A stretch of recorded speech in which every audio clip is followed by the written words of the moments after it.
Oya osala ndiga byoya oli Canada osala ndiga byoya nawe wensalayo nawe kana kasajja ka Ibra K Mukasa kava wana ka Ibra K ngo bulamu bukalemeredde kaina abana mu UPE ate bana mawulire mwe abagenze bweru okola singa mukola Ibra K munonye emirimo mukore mwava wano Uganda balemeredde bye mwali mukole Uganda bye mukole Canada what is it muri ayo muri Canada musibamviri how can a man make here get jobs and work?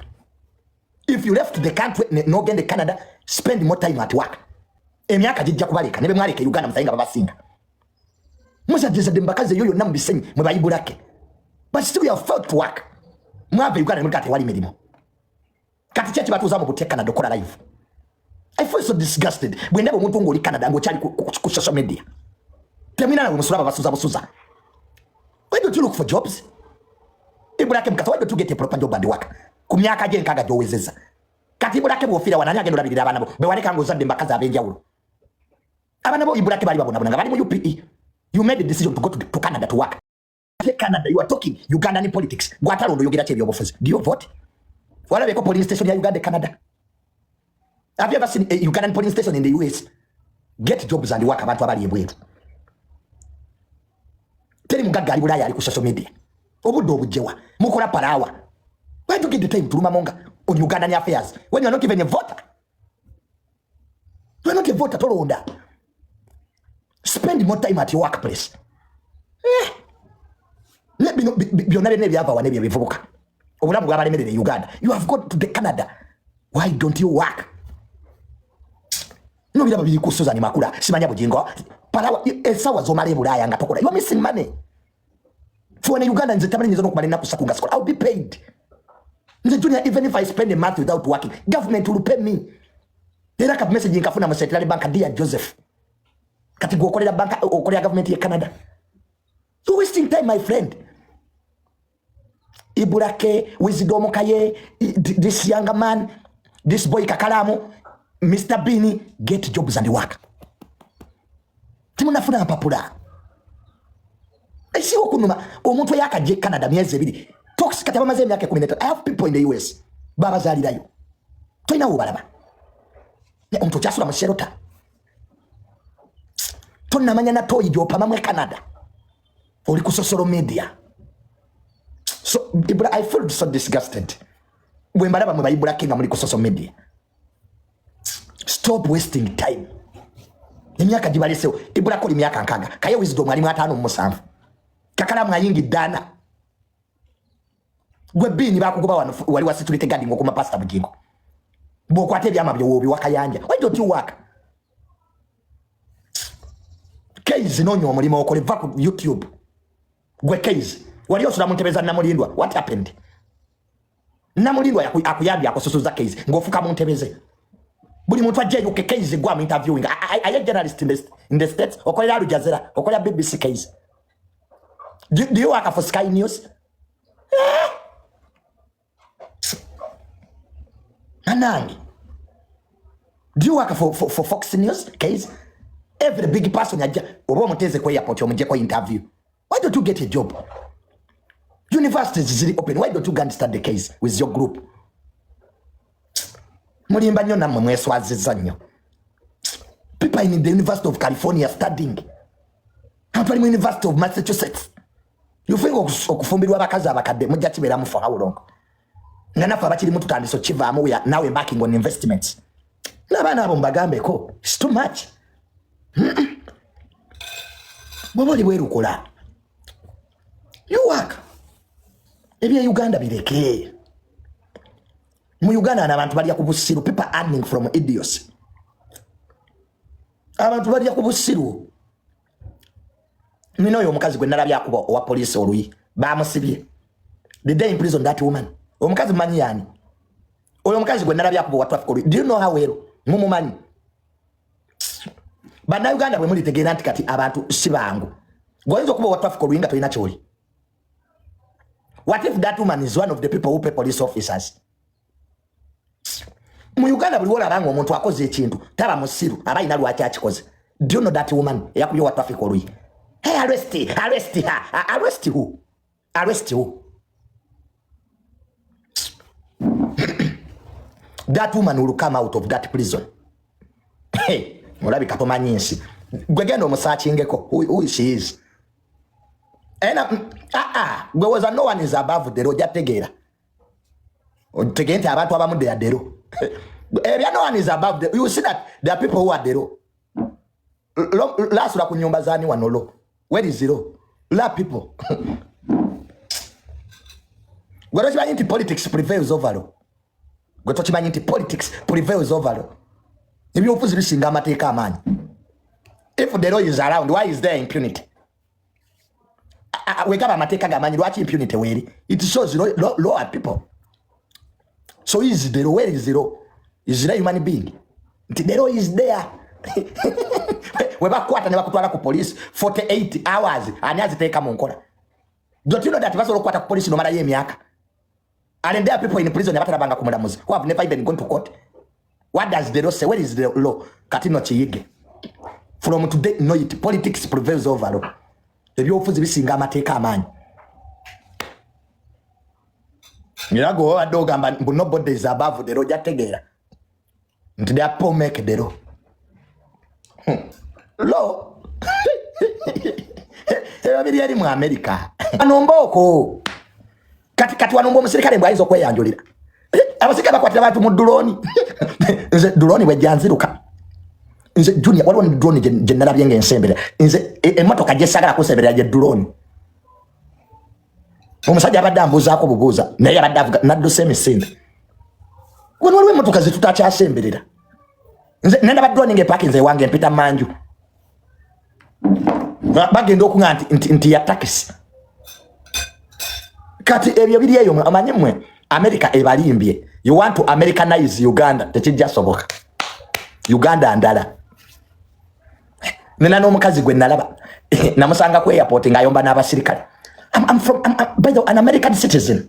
You know, in the US, this, no say US, this is the Republic of Uganda. US yo gikomye ku kisaawe. Buliteni yo ekoma Ntebe. Eno Republic of Uganda, emboka eriwana. Buza Bobi Wine principle, lwacha awenyera. Principle temena mumubuze. Lwacha akwata emigo every after 2 months. Kanista. Ye yakabya kanisita yati ya gas. Ye yakabya principle. Mwali mustwaga ali monsiko. Kati olosinga yali bom. Bana. Situwago nayo. Wano bajenosale bayina amasasi mu mubiri. Go ina fragment za kanista. Bajenosale bayina amasasi. Bullets zasigala mu mubiri. Ono ye principle wam bu fragment bwamwekona ko awenyera oluwenyera. Onzo ga bomu ye yamukuba. Kati baje ate bayiza wekamba bwe akalulu akaddako kagenda kuba kazibu nnyo. Kamba bulire nga abaagala. The next election is going to be difficult. Uganda eyolekedde ebiseera ebizibu. Nkiddemu mu kiwulire. Akalulu akaddako kagenda kuba kazibu. Kwa kati nze kindabikidde. Nti government egenda vuganya government. The way I'm seeing things, government is going to toss out with government. Bane mwekwate Katonda. Katonda talimba tali yanguzi. Katonda tagulwa. You can't bribe God. You can fool people but not every time. Osobola olimba abantu bonna naye sibuli kiseera. Ekituufu kisigala kituufu n'ekifu kiba kifu. Ekirungi kiba kirungi banne n'ekibi kiba kibi. Katonda waffe teyebaka. Twandikuze ffe. N'abantu ne batukola ebintu. Abantu ne nakola ekintu nga wowo nuga Bikira Maria. Nerwa Katonda, God has been great. Isaiah sura 10 Katonda ganja kuswaza abalabe bo. Nkuyimose. Gendo soma Isaiah chapter 4. The Lord said, I will shame your enemies and make you stronger above all. Nzenda byamanyi ga Katonda mulamu bwange. I have seen God in my life. I have seen God in my life. I have seen the power of God. I have seen God transforming my life. I have seen miracles. Nzenda byamagero. Era nze me, I'm a strong believer of God. Omuntu naberawo naye Junior obeerawo otya nga tokola God bw'oba olina Katonda teweetaaga kukola nnyo okolako kyosobodde Katonda abikolera ffe Katonda atujje wala. God has brought us from far. Junior Nzani ayina emikwano mu America. I have friends in the US. I've never been there. I have friends nyenda Bungereza. I'm going to UK. Everything paid. Era nali ndi awo nga bankubira simu. Kasuku oyo Junior passport yeriwa. Tugenda UK. I'm going to UK. United Kingdom. Sina kyenegulidde. That's the power of God. Katonda nga yakuwa omukisa ne visa togyegulira. Gye basimbira layini sibanyo bafune visa. So praise God. Akitegedde gamba hallelujah. Mu kifo ky'okuwala n'abantu munoonye emikisa gyammwe. Ate abantu butagumiikiriza buli omu ajja kufuna. Bane buli omu ajja kufuna. Just gumiikiriza. Yagaliza. Katonda atunuulira mitima. Abantu ne bafuna ebirungi buli afuna ekirungi omuvuma buvumi. Yakijewa ani akimwadde oyo malaya oyo mologo oyo mubbi. And please esitetambula bwete. If somebody has got something good, nawe gende Katonda obwe Katonda. Junior yaguze motoka nze sina. Nenange nsabo nzijukire. Ffe twabeerako nga tetulina mamotoka.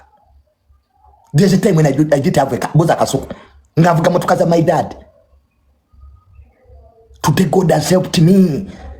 Nchusiza mamotoka focus in 1 year. It's God. Nena wala nabansinga. Beera mukakamu.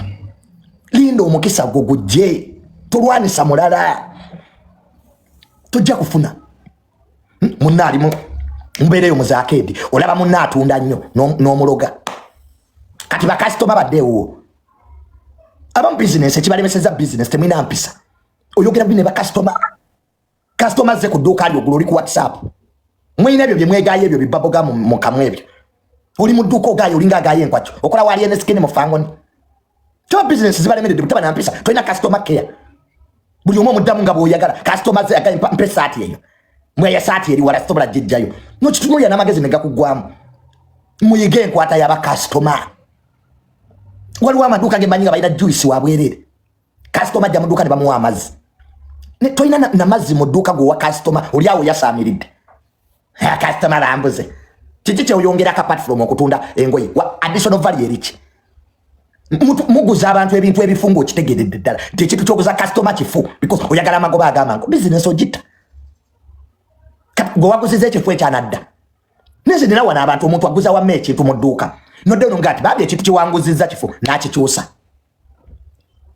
Ne embwa neguza ekintu kifu n'ogikubira simu nekuddamu nga wabadde okitwala nga tokiraba. Business zibalemeredde. Butaba na mpisa. Bw'oba wakola business ne woba oli mugagga customer ye mukamaawo. Even if you are rich, the customer is your boss. Ekibasooka osomesa mu kamasi ne mu entrepreneurship. Bw'oba tewasoma funa abaana basoma baddukanye business. Abamu ekibaleetedde obuzibu temwasoma. Oli mu dduuka tewasoma. Tobalina ku balansinga. You can't even balance an invoice. N'ekigambo invoice tokimanyi. Oli mu dduuka otudooza business enemeredde. Tobalina kigambo debit kyekitegeeza. Lwaki twayalinga abaana basoma ne babikubalansingira. Abamu ebitabo mubi balansinga bubi. Tomanyi bye watunza jjo, tomanyi bye wafulumiza, mbo you a business woman. Masquerading, just we masquerade. I own a shop. I'm a business woman. Don't know even what credit means and debit. That's the problem of this country. You start up something you don't know. You say omuntu mujuni ataddewo ice cream. Nomga, do you know the ingredients ezikola ice cream tamanyi? Na entrepreneur. I'm an entrepreneur. I own a business. You own yourself. Abazungu kye batusinga omuzungu tateeka sente mu kintu kyatamanyi. Omuzungu oba yagala ave mu business kingire mu buloka. Kati Uganda ekibasiba buloka bangi. Buloka link. Everywhere government ejjudde ba buloka. Business zijjudde ba buloka. Lodge zirimu ba buloka. Ne oba yagala kwana mukazi. Waliwo buloka akunoonyeza ennamba. Buloka link esse eggwanga lino. oli Bulaya oyagala gula ttaka era oyinayita mu bulo. Why don't you come yourself and you buy land? Gwaizo gula ttaka ngoyise mu buloka gwe. Twaba babbi. The Ministry of Land is open. Ministry y'ebyettaka nzi we are there. Je tuli tetubalaba. Bali kuno bali sibanya Junior. There is a technocrat bit of Junior. Use me. Use me. Munkoze senga nti ali mu ministry tebagala. Maya balaga mumanyira abantu. You can undermine me here. I'm a technocrat in the land sector. I have said there. Babera kuno sibanya dormitory. Leave with the social media part of Junior and use me. Junior njagala gula ttaka. Junior nkeberere ekyapa. Junior akolera search ebyo mbikola. Ne kamanyiro. Buli omu mulengeza. Uganda tokyasobola kola mulimo gumu. You can't have one job. Numalako n'obulamu. That's why some of us tuli eri mu ministry at the same time neno gye tuli. Toberanga bachita complacers mu luzungu. Don't be complacers at work. Bakira ne bagoba. What if my contract is not renewed? Fede tuina mulimo gumu. Nze tunyanga wansanza ku ministry. Nga I'm in my suit. Tosa na kugamba ati yenza Junior wa social media. Walimba technocrat. Mba njogera policy. Don't joke with me. Yeah. Na Junior okolawa. Abavu bye muberamu. Instead of coming here and help you on land issues, oli munkolawa. Are you the PS? Gwe permanent secretary. Mwewe emirimo egitali jamwe. Are you the chief government valuer? Kati ononya bako. I don't know what song is these poor people. Omunaku kyasoko kubuza okolawa. Nonga government ya nyoko. Is this government for your mother? Kati nze Junior westakola mu government gwana akolayo. I the one who work there if I don't work there. I'm there because of my father. The contribution he made for this country. My father was a freedom fighter. I don't need an introduction. Tamale Mirundi Jr. I don't need introduction in government offices. My father was a freedom fighter. He worked for the president for 14 years. The longest press secretary in the history of Uganda was my dad. He was president.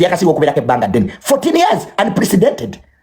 So you want me to shy away? Hey, banange, neda, sejakura mu government. I will work there. Chikurume, I will work there. So go to the president and report to me that his grandson Junior is there. Mwefula abatumanyi katindiwa. Mwefula abatumanyi katindiwa. Abanyaga mujje mu lugezigezi n'akajaja. If go bato ina mulimo, don't think all of us we don't have jobs. I can even work from home. Chibaita technocrat. You see, gwe munaku gwanda batuloza anti gobo okira no story box no tuyana. Even us we do the same. If you wake up every morning to carry boxes mu kikubo, omanyi muloze ekikubo kwekola. Eri mu kiyembe gye mubeera nga mumu obuji bw'ebisatu. Some of us don't work there. Nkolya ku parliamentary avenue. Opposite parliament. Ninulaba omunaku ngali wali akwogerako. Oyo Junior yanno mumulaba. Tayina mulimo. You look at that idiot. You guys so help me God. I'm a degree holder, a degree of psychology. Don't joke with me. I did 36 papers at the university. Kati gwataso mombolire chokola. You didn't go to school? Toina na barua ya mujiji. You are there talking about a man like me. Does it make sense? Enaku zo sidda mu banvuma. I don't reply. Nsoka nembala abalamu okolawo. If you want me to reply, lete motoka jovuga. Lete nyumba yoje wazimba nejo okola. 3 things. Bwoboye gala nkuddemu ku TikTok gwerete ebintu bisatu. Later just get me one land title. Eri manyago. Ndetera ekyapa kimwe kiri manyago ompe nyumba je wazimba ne motoka jovuga nejo okola. Awo tujja kwevuma. Nekati aba muri ku TikTok ku mwagwe ddalu. You have traumas. Enseba limeredde. Mwina abaana mu basajja bana tomanyi na baana je wazala baana bo ne bafa kati oli kunze. Get time and look for the fathers of your kids. Ngato naba kutwasamira madam. Tuso kwangu ina abaana bana basajja bana no bamwa amagezi. Abamu ebitundu bya mwebya kyama bikulubuse. Byafuka bya lukale nawe ina wotudde. Otudde mukati otaddeko data obuulirira ensi nga gwani. Nga mwe bani. Abamu ina kuba na butabika. Some of you are mentally sick. Wina diposure. Wina mulazimas. You are ideologically bankrupt. You are stupid. Obusiru DNA wamwe nawe utaddeko live. I'm here. Mbabulire enkola ya sente nge wamwe mugagga kyaliyo. Okay, in your family which person is there? Obulirire fa abana babagagga. Before you advise us sons of the rich. Wamwe mugagga kyaliyo. Ekyo kaka kimina katandalo. Muchapa ba mutoyize enkoma. Nawe uli ku TikTok otaddeko live. Really? Museveni asegwanga lino. Kanula musiro omufungula andika kitudde mukati. Mbukyogera ku Junior. Nsikali look at this idiot. Netoyi abalemo okuzimba ewamwe oli kunze. Son of Mirundi. Nasekeleko mama mutabani w'omufu.